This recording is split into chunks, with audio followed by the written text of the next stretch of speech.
execute, and Jace with the amount of poke. There's a bit of a range differential, but fortunately for Heretics, they have great engage, Sion, Wukong, Sivir, all very effective tools for starting off those fights. Meanwhile, sharing that. I like the winter, I like the snow.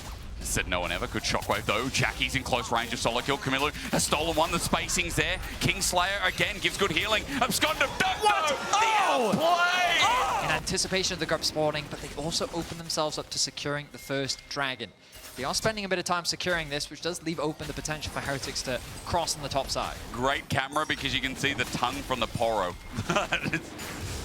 Like, it is the best skin. That is correct. Yes, you can.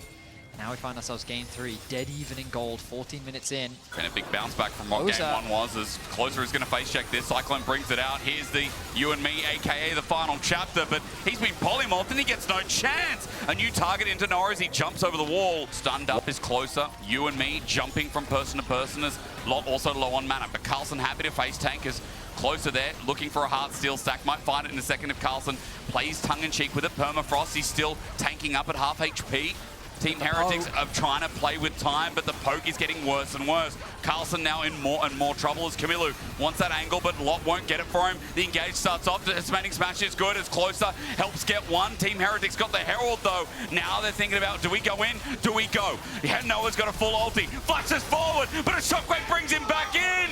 He thought he was being tricky with it, but Team Heretics are already there. Jackie's runs for his life. Again, a polymorph from Sten. They've been good this game. Is the difference as Shao goes over the wall, but Noah pays respect. With the grubs, they'll take themselves a mid-turret here at 18 minutes into the game. Now that gold balloons a little bit more. Their first town. Just before Team Heretics get involved, but their map movement's big. There's no trade here, Vedius. I mean, this is going to be a push for outer, maybe inner. I mean, I love the way in which Heretics, they have Sivir very quickly clear one wave in mid, move into the fog. Attack the side lanes with the rest of the team. Meanwhile, GX, they're playing towards the split pusher as well, making it harder for Orianna to sit on the side lane. You can see the Ori sitting in bot, but it's an awkward spot for the Ori to be in. Another connection onto the tower will be made. Now we're setting up, well, Dragon's still 2.5 to the Jack show. Likely going to lose that top tower. I don't think Heretics is too upset about that, though. It's a tower that you expect to fall regardless. Got great position on the Dragon. Again, keep your eyes on the map and look at Flackett as he moves into the mid lane. Actually abandons the wave, wants to be there to better support the kill onto the Dragon. Team Heretics pull it out. For now, Closer has to walk on in. Flackett just gets a boomerang. Walks back after realizing that Closer is feeling confident to join. A Yuumi on top of the pick as Closer just walks through. Dragon still goes down. Team Heretics take that. And again, the only cost was that top lane turret, which is more gold for GX. Now, ideally, Heretics would love to break open that bot tier 1. GX have done a good job of reclaiming control over their bot side jungle, though. But you can see Shao and Sten trying to move into this area of the map. They want to set their sights on this objective. Keep your eyes on Lot, already making his way back out. Shao jumped into this, by the way. Jackie's is now joined in, and the disrespect might cost him wild growth. Shocks and awes him. Team Heretics have walked in deep with him as well. Shao, the building blocks of Heretics, enables Camilo to die by his side. An overstep on the engage. They committed onto Closer, while Jackie's just walked up from bot lane. An easy pick will convert into an Atakan. And GX, just like that, may have found the momentum that they were looking for. Patience in this game with these drafts on both sides. It does feel like whoever's most patient will end up winning it out for GX as they wait for that mistake. Now with Atakan, they swiftly turn the gold lead. And as this gets taken, Jackie's also finds a bottom lane outer turret. Man, a mistake like that in game 3. I mean, we've seen these mistakes multiple times from Heretics. They overplay their hand. Sometimes their patience. That gap between the two mid laners wasn't that big of a deal, but now there's a full level difference. He's up 50 CS. He's on track to completing the other item. Flackett's in trouble. Noah's taking it into his own hands. Wild growth used, but Noah's now kiting back, going forward this time. Is a blessing, not a curse. A shutdown to Noah. Another shutdown, by the way, as he just picked up the last one. Kill him. Noah, the tank shredder, is not there. I mean, I think GIANTX have realized that as long as they play calm and they don't overforce anything, they can just wait for Heretics to make those mistakes. Shao goes in. Well, Shao under turret. I mean, this might not be a mistake. The Cyclone sets it up perfectly. And Flackett, look at his angle. Just trying to auto-attack and be the hero the Team Heretics need. As Noah again just ulties over. He's got a Yuumi on his head. Not going to die yet until now. Atakan debuff. There you go, into the grave. Closer, as close to dying as well. But for GIANTX, they walk away from the fight. Team Heretics ran out of steam. A very close fight, but it's crucial that the Artican comes into the conversation because GX were more than happy to take it. They gave over 200 gold in exchange for 2 kills and a tower. Stand on the ward. He spots the support out. He gets himself. Are in control yet again. Baron now started. There is no support for 10 seconds for Team Heretics. A scrying ward to see at least what they can hope to see. And Shao needs an innovative path, but again, he's on that ward. He can't get anywhere near the pit. I don't think that there's much Heretics can do about this Baron.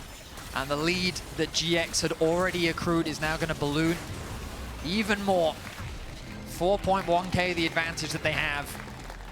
And we find ourselves in a similar position to game 1. Yeah, before the fight, Noah now just has a BF sword to add on to it. Lot is hurting too. By the way, shield piercing item now picked up as well.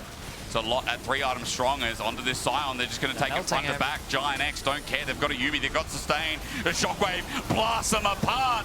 And the hero play, the hope of Team Heretics is quickly falling away as Carlson, even with a great ulti, will be taken down too. Noah continues chasing his ulti in full tow. And GIANTX will not be falling off this road today. A double over to Lot.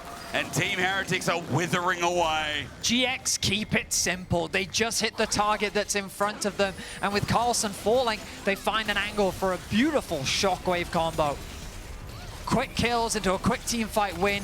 Dragon secured. GX looking to clean out this series. Might have been a flash in the pan then, because GX returning to what game 1 looked like, at least at the end of this one. 8,000 the lead. It'll quickly become 10. Jackie's is blasting open mid, and no one's up for another 3 seconds. Stend is alone in this game. The damage is significant. The base of Heretics is in tatters, and it looks like GX are going to be happy with that. They'll look to reset, go back to base, spend the gold that they've accrued. GIANTX will always talk about outside that threshold. Team Heretics today have tested them. They've really told us that, yeah, GX aren't, good enough yet to hang with the top 4. But maybe they'll get there. Maybe they'll get there. Maybe they've got a lot to learn before they go to Koi tomorrow. But finishing off this game cleanly is exactly the way to go. Team Heretics fighting for their lives here before their winter gets cut short and they're left out in the dark. They're going to need some sort of crazy outplay to turn this game around, and they're probably going to need a few more after that. Camilo with a strong start. If he can find a nice ult steal, maybe the shockwave can find a pick on a Noah, but even if they do, the problem is Noah has so much support. Glacial Prison stolen. Decimating Smash looking. Closer not finding. Flacket right now, the reason the base is not in tatters and topside is because of this wave clear from the 3-item Sivir. Champion that's great at stalling the game out, even against Baron empowered minions. Of course, the Baron has worn off. But 10.8k is the lead. In the base they try. Shao backs away. Camilo waiting to throw that Glacial Prison with that hijack. He's just sitting there at level 16 Silas. Might be hard. Real one sent out by Closer. Camilo still looks to the angle, but the turret's gone in the meanwhile. When's he going to throw it? Shao's in with the engage. There it is. But into the back line, he's destroyed. Noah took a tiny bit of his health bar thanks to Jun sitting on his head. Team Heretics, this defense, not going anywhere near what you'd hope for as a Heretics fan, lying on the bench. 11,500 gold lead, and now the next turrets are soon to fall. Sten flashes away as Lot comes from the top, and the rest come from the bot. Carlson tries to ulti in. Camilo can't even get his shockwave until he flashes in. Goes golden, but Noah just goes past him. A flash in the pan is what they'll say, as GIANTX were also forced to work for it. But Team Heretics, as they get eliminated, it is the GIANTX who move on to tomorrow against Koi to see if they can bring a flash of brilliance into that series too. They ended game 3 slow and